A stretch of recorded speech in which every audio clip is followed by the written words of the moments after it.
Hey everyone, I wanted to go over the new and very exciting news that we got for Monster Hunter Rise Sunbreak, which is now available on both the Nintendo Switch and on PC. And today we're going to be going over the very first details regarding the free title update that we are going to be getting next August, thanks to director Suzuki for Monster Hunter Rise Sunbreak. If you don't necessarily know, about every single week he takes to social media in both the Japanese and North American Twitter accounts and basically gives us a little bit of information regarding the project as to how it is developing, what new information we should be expecting, an insider look into something that we should probably pay attention to, or anything along those lines. Usually these updates are varied, some of them are good, most of them are kind of mediocre, they're not worth covering, but this time around, as we are waiting for the free title update for next month, they went ahead and provided us details regarding augmentation, and how we are going to be able to boost our armor sets, as they are introducing a brand new crafting mechanic into the game based around the curios, those little flying giggies that are flying around Malzeno. So they posted this in both Japanese and in English. The wording for the actual tweets themselves are very similar, so we're just going to focus on the English one. However, the image that they provided in both are different, so we're going to be going over the differences and just what the implications might actually be.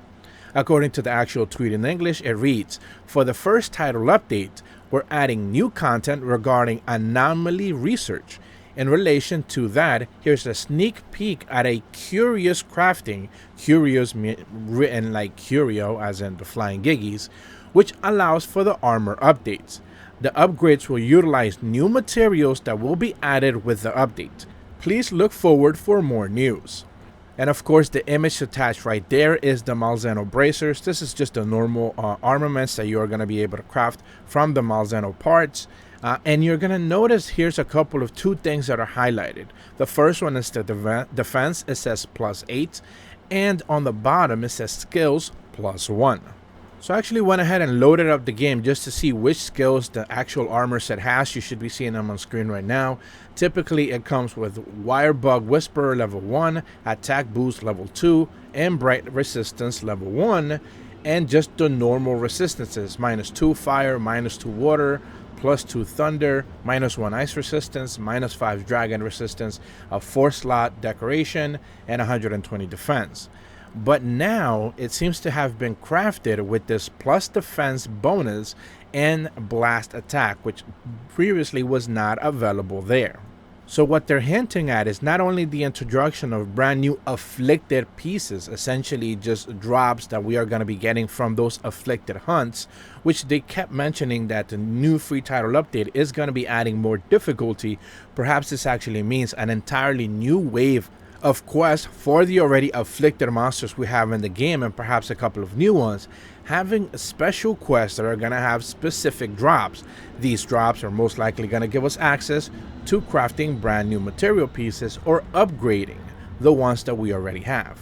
And a lot of people are probably going to make that connection that this looks very similar to augmentations from back in Monster Hunter World, where you basically had the chance to be able to add more attack, more affinity, more defense, more decoration slots, health regen, elemental statuses, and anything along those lines to specific armors based on just farming and being able to boost some of those armor pieces. That's what augmentation was ultimately for endgame related content. But if I remember correctly, that was only limited for weapons, not necessarily armor, if I'm remembering right. So it seems like some of those things are going to be brought over this time around, or something very similar to that, where it's going to be now applicable for your actual armor, not necessarily the weapon. We don't know if this is also going to apply for weapons as well, or maybe they have another idea for weapons into the future. We don't necessarily know, but it's worth considering. Another thing that I also noticed pretty much right away is that a lot of people are asking, can you actually choose the armor skills that you want added? And it doesn't necessarily seem to be that way. We have a little bit of a hint. It could be just RNG based, which is just going to be, a little bit of a mess, and you're just going to be crafting the same armor pieces over and over, which is going to be very funny to see if they choose to go that way, since RNG is already not all that great to begin with. But we do have a hint of that when it comes to the Japanese post, the same post that they shared with these news, but the image that they attached in that post probably gives us a hint at RNG based information.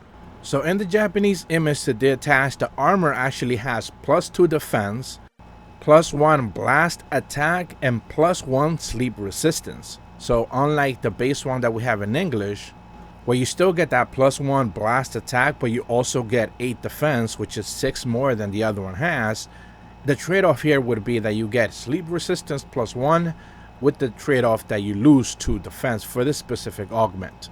So it's interesting that if it's probably going to be RNG based, another thing we can notice is that on the bottom of the screen, it has 2 confirmation pages, essentially your current status, your current augmentation, and then if you decide to trade in materials and try to trade in for a new augmentation, you can actually be shown what type of brand new skills you're going to gain and confirm if that is actually what you want. It's going to be interesting to see how you're going to be able to roll that. Maybe it's going to be something similar to the new melding for talismans that I went over recently. Maybe it's actually going to be one of those things where like every quest you can actually just check, see if you can actually get the proper roll that you want. But most likely, of course, the first one is going to be random, and that is what they're showcasing with the Japanese image showing you sleep resistance and blast attack, or in the English one it's just blast attack but with higher defense. So that is how that augmenting probably seems like it's going to work with the introduction. Once again, let's keep this in mind, with the introduction of brand new materials for crafting these curio parts for afflicted armors. And of course, if it's all RNG based, it basically means that the meta is going to be dancing around the fact that, you know, you are still going to be crafting, you know, armors and getting lucky, hopefully, that you get the skills that you want. And it's just going to make me double down on the take that I had on that video where I was breaking down how to basically find the best charm available to you, which is all RNG based.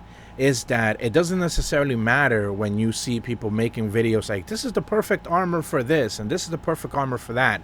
If they're not necessarily taking a talisman into account, then, you know, you're just basically kind of like playing the game of like your armor is not necessarily complete, since so many skills and so many decoration slots can be saved. If you have the perfect talisman, it just saves you so many decoration slots, and you can actually tweak your armor around to be able to have an even more optimized armor. With this, is going to make it even more crazy, since all of it is not only going to be RNG, but you're going to be doing that same thing for 5 different armor pieces. Presumably, every single piece of your armor, excluding the weapon, I'm just guessing here, excluding the weapon and of course your talismans and your pedal dance, are going to be the only ones that you don't necessarily get to boost in this format. So it's just going to be insane when it comes to just how much RNG dependent you are going to be able to have that perfect armor sets with all the skills that you want. It's just gonna get nuts. Of course, you're gonna get more powerful in the process, but you know, the RNG is gonna be pretty bad. And again, it all comes with the understanding that you're gonna be farming more so than ever before, especially afflicted monsters, which people are not necessarily too thrilled about already. But that's about all the information that I wanted to go over. I'm sure we're gonna hear more details about this heading into the future. If you're brand new to my channel, be sure to leave a like and subscribe, hit the bell to receive notifications when the videos go up, and as always, thank you so much for watching. See ya!